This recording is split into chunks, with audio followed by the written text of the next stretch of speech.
Muito obrigado. Começo naturalmente por agradecer o convite que me foi dirigido pelo Conselho Regional, cumprimentar o Sr. Vice-Presidente, Dr. João Massano, e agradecer em particular à Dra. Regina, que me convenceu, no fundo, me desafiou e me convenceu a participar nestas matérias. Cumprimento os restantes colegas de jornada, Dr. António Batista, a doutora Ana, já nos conhecemos há pouco, e cumprimento naturalmente todos os senhores advogados estagiários, que, como dizia o Dr. João Massano, num dia de calor, de tempo bom para ir para a praia, vieram para aqui ouvir estas coisas do arrendamento urbano. Bom, eu começo, se olharem aí para o título da conferência, obrigações do arrendatário, consequências do seu incumprimento, em particular a falta de pagamento de rendas, começo por dizer que o tema da conferência não é especificamente isto, ou só este ponto. Portanto, vou proceder a um enquadramento, começando, posso aqui passar o sumário,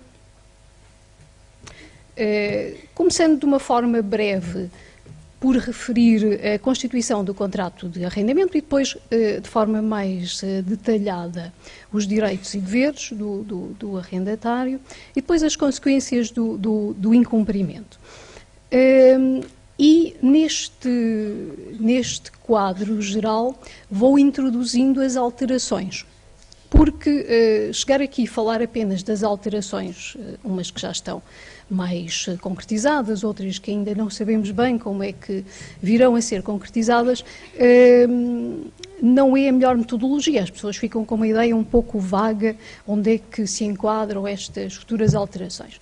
Assim, portanto, no fundo fazemos este misto de uma formação, uma revisão da matéria.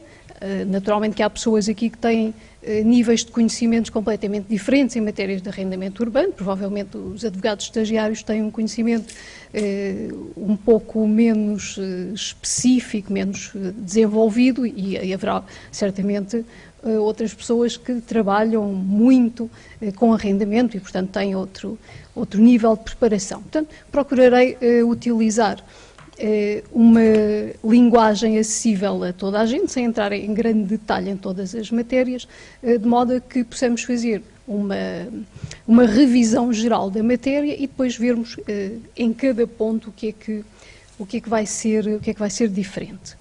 Temos depois o tal tempo de debate, portanto eu não vou exceder o tempo que está previsto para, naturalmente, depois poderem colocar as questões que para muitos de vós será o mais interessante, poderem colocar as vossas questões. Quanto a esta parte da Constituição, há aqui uma alteração que eu já vou referir, que é da forma, mas quando tivermos de fazer um contrato de arrendamento, ou melhor, quando os senhores advogados tiverem que fazer um contrato de arrendamento, naturalmente têm estas preocupações. Fazer ou interpretar um contrato que já está feito, qual é a forma, a legitimidade das partes, tudo isto, modalidades temporais, etc. E chamo a atenção para estes aspectos que parecem muito simples ou podem parecer muito básicos para quem tem muita experiência no arrendamento, mas fazer bem um contrato de arrendamento é muito importante, porque podemos prevenir muitos litígios futuros, o que também é bom para os tribunais, porque assim diminui o volume de trabalho, não é? Portanto, atualmente, a forma é exigível para qualquer contrato. O artigo 1069 diz isso. Antigamente, ou seja, antes de 2012, não era exigível para os contratos até 6 meses. Depois de 2012, toda a gente sabe que é exigível para todos os contratos. De contrário, o contrato é nulo, mesmo que seja um contrato de arrendamento por um mês, ou uma semana, ou 2 semanas, para irmos de férias. De contrário, o contrato é nulo e depois sabemos quais são as consequências da nulidade. Se o arrendatário não quiser, ou se arrepender, não mudar de ideias, não quiser pagar antes de executar o contrato, ou o senhorio mudar de ideias e já não quiser dar de arrendamento, qualquer um pode invocar a nulidade. Isso é uma nulidade de regime geral, como sabemos. Agora, temos uma novidade. Eu vou passar aqui, depois já volto atrás. Esta proposta, que está aprovada e em princípio ficará assim, é uma alteração que introduz o número 2 do artigo 1069 e que tem uma redação estranha. Portanto, prevê aquela hipótese de não existir contrato escrito. Sabemos que na prática isso é relativamente frequente, situações de pessoas que não têm contrato escrito, mas pagam renda, cumprem todos os seus deveres de arrendatários, e isto vem de uma proposta que é do Governo. Deixem-me só fazer um pequeno parênteses. Das muitas propostas que existem, elas neste momento são 24 ou 25, não é? Têm origens diversas e, como sabemos, a matéria do arrendamento é da competência da Assembleia da República, mas, especificamente, esta alteração é uma proposta do Governo. Portanto, o que é que se pretende com isto? Pretende-se aqui abranger estas situações em que as pessoas não têm contrato escrito. Portanto, o contrato em princípio é nulo. E, portanto, para corrigir esta situação, quando o arrendatário que não tem contrato escrito se encontra já a pagar renda por um período mínimo de 1 ano, no fundo há aqui como que uma validação legal deste contrato, ele passa a ser válido mesmo não tendo forma escrita. Até aqui nós conseguimos perceber, mas depois é mais difícil perceber a segunda parte. Considera-se o contrato celebrado por duração indeterminada.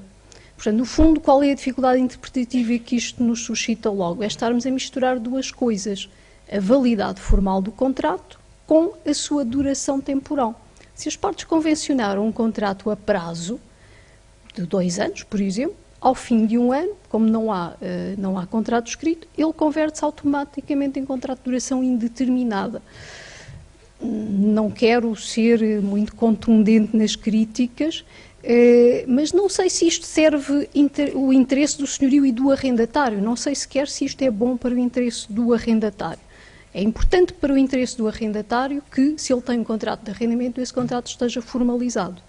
Mas não sei se é importante estabelecer um regime que as partes não convencionaram e que eventualmente ele até não tem interesse em ter, porque isso pode altera depois a forma de extinção do contrato.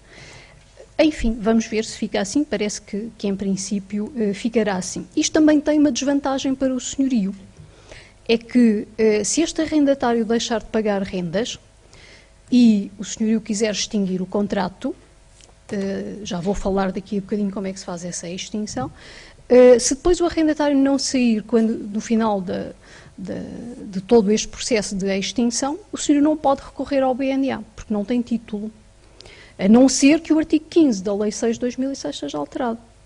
Porque, se olharmos para o artigo 15 da Lei 6 de 2006, é necessário ter um contrato de arrendamento. Nós aqui temos uma situação em que a pessoa não tem contrato escrito, passa a ter um contrato validado legalmente, mas, a não ser que a lei seja alterada, este senhorio nunca pode ir para o BNA para executar o despejo deste arrendatário.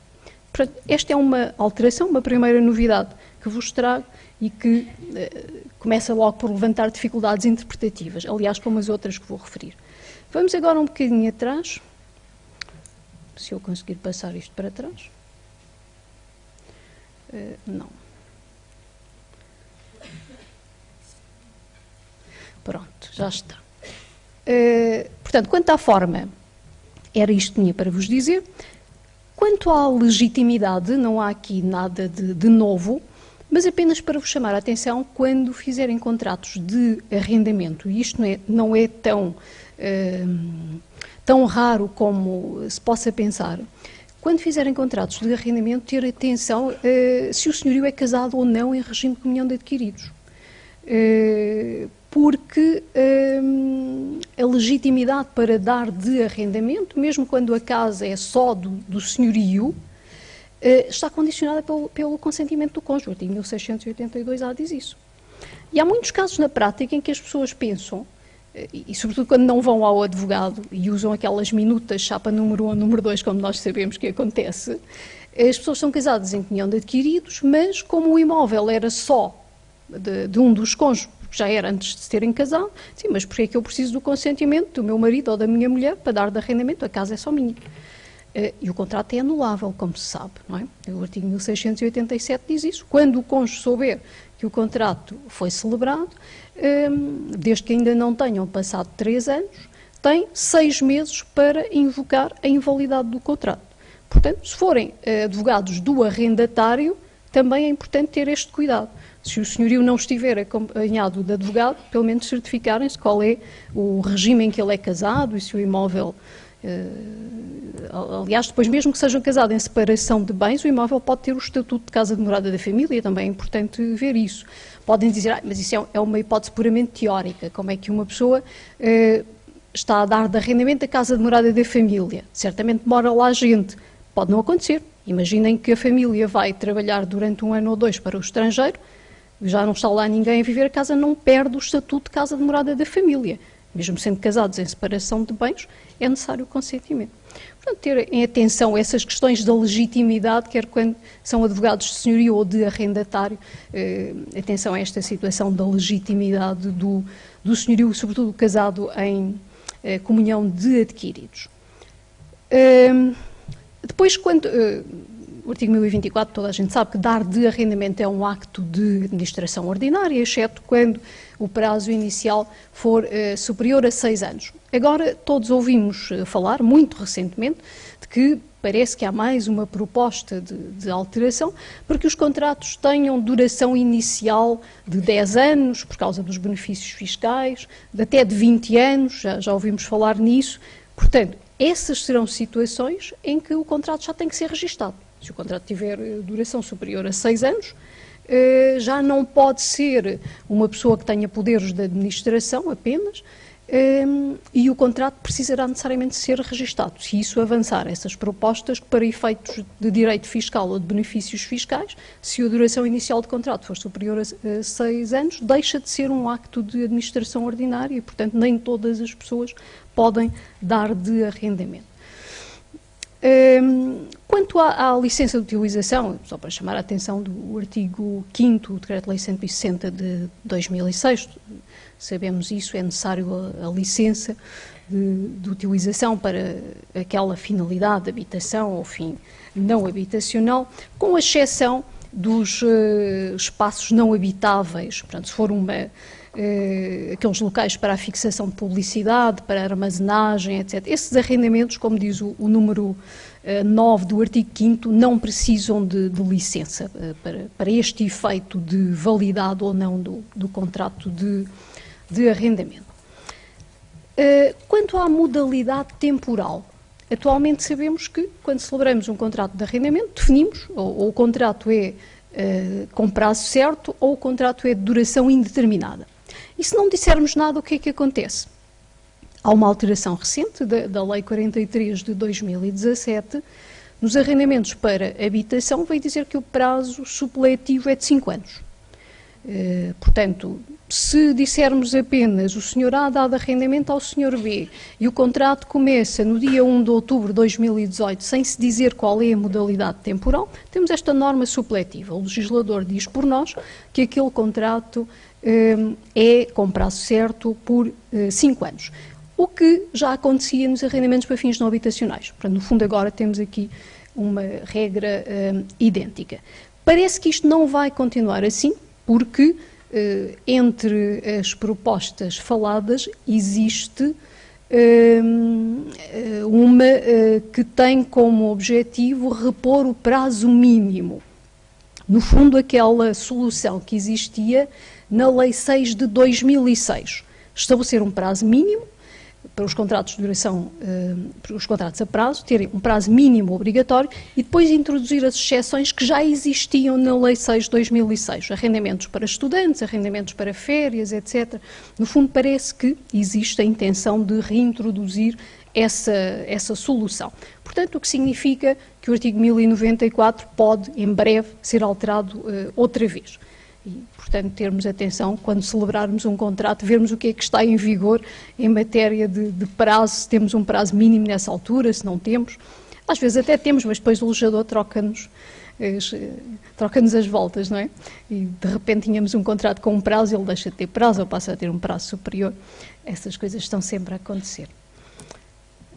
Bom, isto são algumas, aqui já vimos, algumas considerações sobre a constituição do contrato de arrendamento. Agora, entrando no conteúdo, portanto, o nosso contrato de arrendamento tem um conteúdo, direitos e deveres, e vou, por uma questão de adequação de tempo, falar particularmente das obrigações do arrendatário, sendo este conteúdo já parcialmente modelado pela lei, porque há normas imperativas, sobretudo se estivermos a falar do arrendamento para a habitação, existem normas imperativas e as partes não podem, naturalmente, estabelecer cláusulas que as contrariem.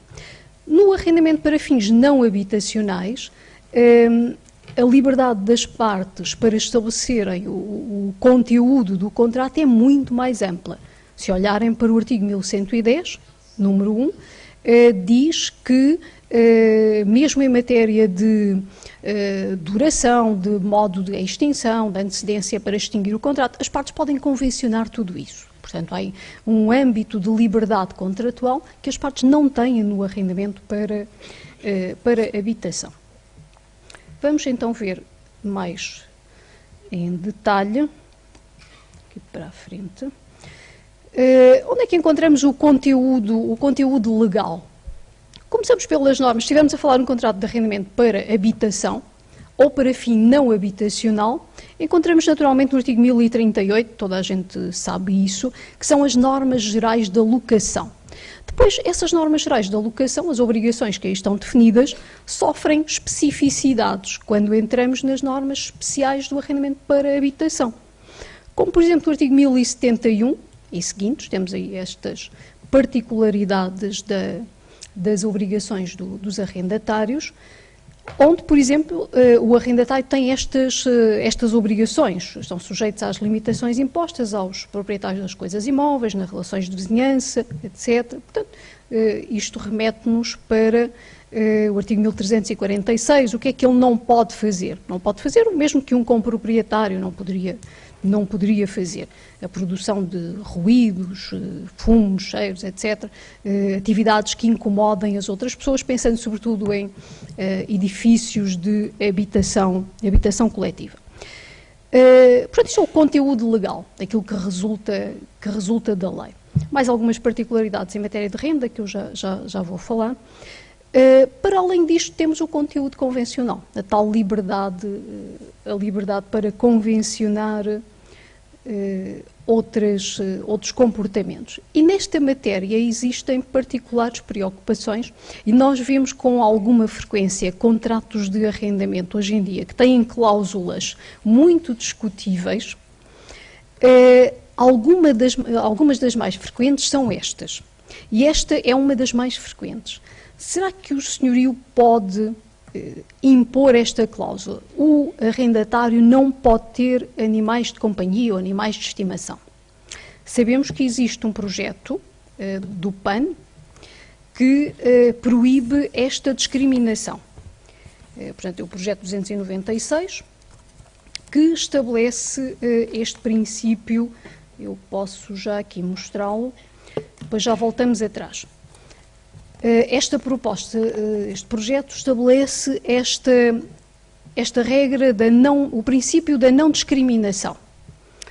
Ninguém pode ser discriminado por possuir animais de companhia quanto ao momento da celebração do contrato. Ou seja, se o senhorio colocar um anúncio no jornal, não pode dizer não se aceita arrendatário com cão ou com gato.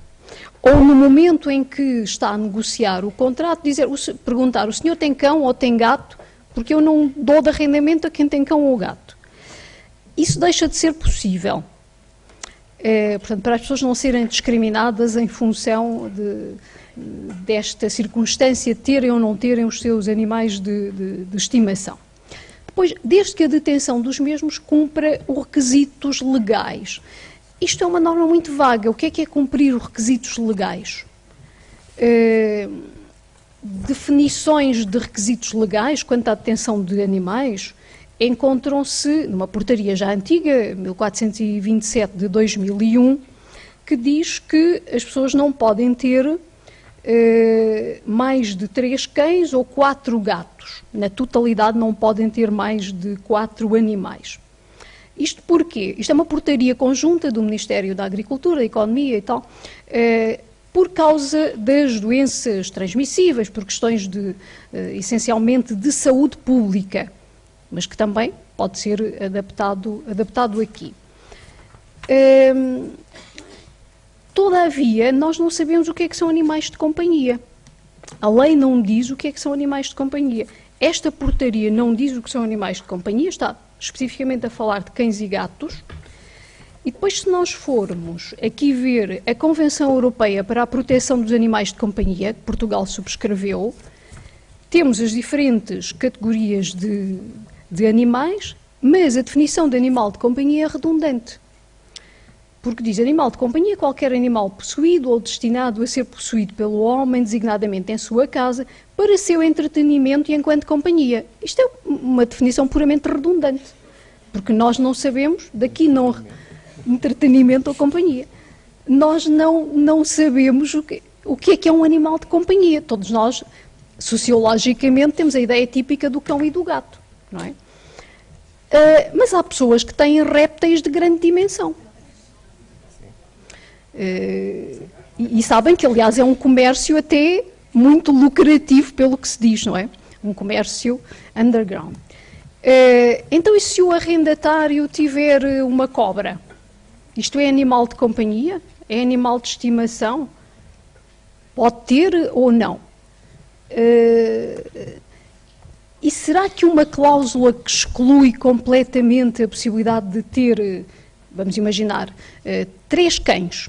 Diz, o arrendatário não pode ter mais do que um cão. O arrendatário não pode ter mais que 2 cães. A portaria diz que ele pode ter até 3 cães. Esta cláusula é necessariamente nula. Qual é o interesse do senhorio? É que temos que ver as coisas em termos do interesse razoável de cada uma das partes. Naturalmente que o arrendatário tem os seus animais de estimação e não vai abandoná-los por causa disso. Eu própria tenho 3 animais de estimação, todos adotados porque eram animais abandonados antes disso. Mas também há interesses do senhorio que são absolutamente compreensíveis. Uma pessoa que tenha, um arrendatário tenha 3 cães de grande porte, num apartamento pequeno ou com um soalho que naturalmente vai ser mais danificado.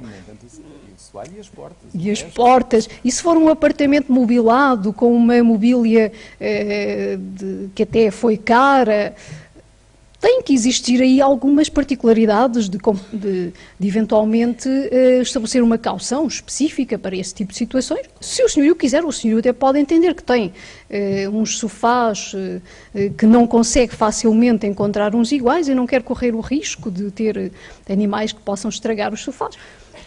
Há situações que temos que ver até que ponto, eu concordo com esta ideia de o arrendatário não ser discriminado por ter animais de companhia, mas há que ver até que ponto se consegue estabelecer aqui um equilíbrio entre os interesses do senhorio, que em alguns casos podem ser legítimos.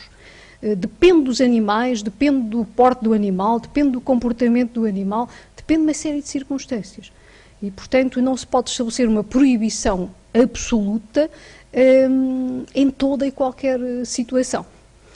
Quer dizer, não estou a dizer, não se pode, ou seja, não se pode interpretar esta norma em termos de desatender completamente ao interesse da outra parte quando ele é legítimo, justificável, razoável. E o que é que acontece se o contrato disser que o arrendatário não pode ter cão, mas depois o arrendatário, passado 1 mês ou 2, encontrar um cão na rua e levar e adotar o cão? A cláusula é nula, portanto, considera-se nula, diz o número 2. Ou seja, a proibição desaparece. O arrendatário pode perfeitamente ter cão. Isso é fundamento de resolução, por exemplo, posso já adiantar, depois vou falar disso um bocadinho mais à frente. Ele está a violar o contrato, está a violar uma cláusula do contrato. A lei diz que a cláusula é nula, neste caso, quando isto entrar em vigor a cláusula é nula. Mas isso não significa que o facto de ter animais não possa ter consequências ao nível da resolução do contrato, porque vamos ver que depois pode eventualmente caber nas hipóteses da alínea A do artigo 1083, número 2. o ruído, a violação das regras de higiene, sossego, etc., podem resultar do facto da pessoa ter animais de companhia. E outro tipo de animais, as tais cobras de grande dimensão, quando o senhorio for lá à casa exercer o seu direito de inspecionar o imóvel, que está previsto no artigo 1038, a linha B, é capaz de, eu se fosse senhorio não ia, não é? É capaz de não ir. Portanto, isto no fundo é só para vos colocar estas interrogações, porque não sabemos o que é um animal de companhia. Uma coisa é a nossa informação sociológica, típica, que é o cão e o gato, mas pode não ser. Há outras pessoas que têm outro tipo de animais de companhia, portanto, não sabemos se o periquito, pois que é inofensivo, este tipo de animais. Voltando ainda aqui tenho que ir um bocadinho atrás. Quanto às outras cláusulas, só muito rapidamente. Outro tipo de proibições. Esta pode-vos parecer estranha, mas eu vi isto num contrato. É a proibição de o arrendatário não fumar em casa. É bom para a saúde dele, não é? Mas a razão específica é que a casa era mobilada, tinha uns cortinados que não tinham sido baratos, e o senhorio, era um arrendamento até de curta duração, de alguns meses, e o senhorio não queria que quando o arrendatário se fosse embora a casa ficasse a cheirar a fumo. Portanto, é uma questão de sabermos se esta cláusula é permitida, se não é, se ela viola os direitos fundamentais os direitos fundamentais do arrendatário. Também são questões discutíveis, tal como as regras de higiene e sossego, etc. Portanto, isto não é para chegarmos a conclusões, é só para pensarem quando estivermos a definir o conteúdo de um contrato, vermos que tipo de cláusulas é que a liberdade contratual permite, sobretudo no arrendamento para habitação. Portanto, vamos avançar. Mais especificamente quanto à obrigação de pagar a renda, porque não temos tempo de ver em detalhe todas as obrigações do arrendatário. Onde, quando, qual é o montante que se pode antecipar, o que é que acontece se não se pagar a renda. Também temos aqui uma alteração no 1041. Quando celebrarmos um contrato é importante também definirmos estas coisas, porque se não dissermos onde se paga a renda, a norma supletiva é a que está aí na parte geral do arrendamento, o artigo 1039, é no domicílio do arrendatário, portanto o senhorio não fica à espera que o arrendatário lá vá pagar, ele que vá à casa do arrendatário, se não convencionaram que é pelo multibanco, transferência bancária, ou seja onde for. E quando é que se paga? Nesta matéria temos uma norma específica, portanto já não valem as regras gerais da locação do artigo 1039, mas sim a regra específica do artigo 1075, portanto paga no início do mês a renda correspondente a esse mês.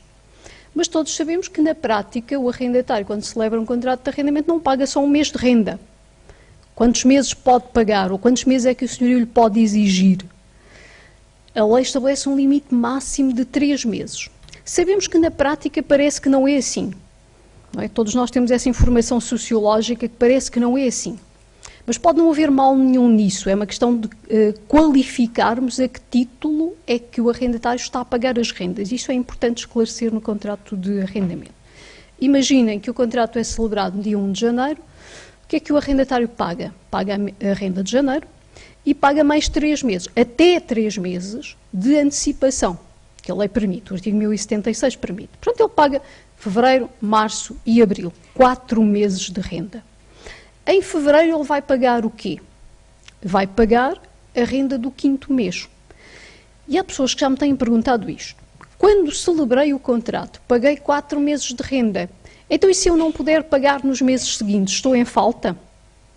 Está em falta. Porque no mês seguinte, porque ele tem uma convenção de pagamento e, portanto, essa antecipação faz parte da convenção de pagamento.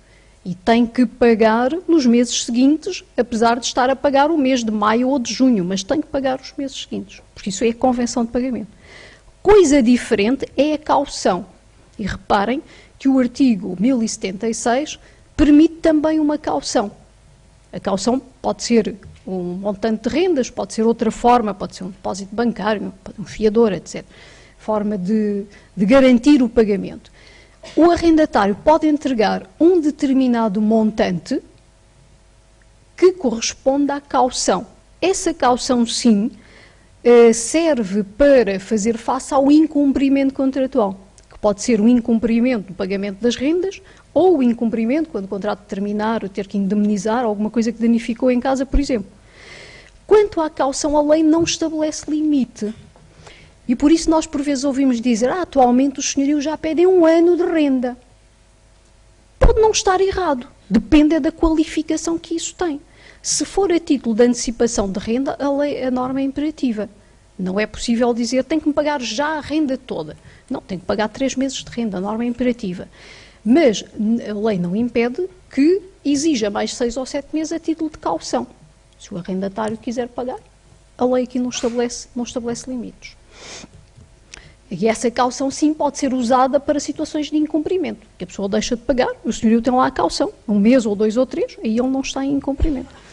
Quando ultrapassar esse limite, não pode dizer, e agora vá usar o que eu entreguei a título de antecipação. Não, porque esses 2 ou 3 meses que entregou a título de antecipação, no fundo só é legítimo, ou só são imputáveis quando o contrato estiver para terminar. Quando faltarem 2 ou 3 meses para terminar o contrato, então esses meses estão pagos, porque é o adiantamento da renda. Até aí há a violação da convenção. E se o arrendatário se atrasar a pagar, o que é que acontece? Sabemos que o senhorio pode pedir os tais 50% após os 8 dias em mora. Esta norma vai alterar, esta norma vai ser alterada, e, portanto, os 50% vão passar para 20%. O arrendatário que se atrasa a pagar para além do prazo, em vez de 50%, paga 20%. Devo dizer que nas rendas novas, nas rendas atuais, isto não é chocante, porque as rendas atuais já são muito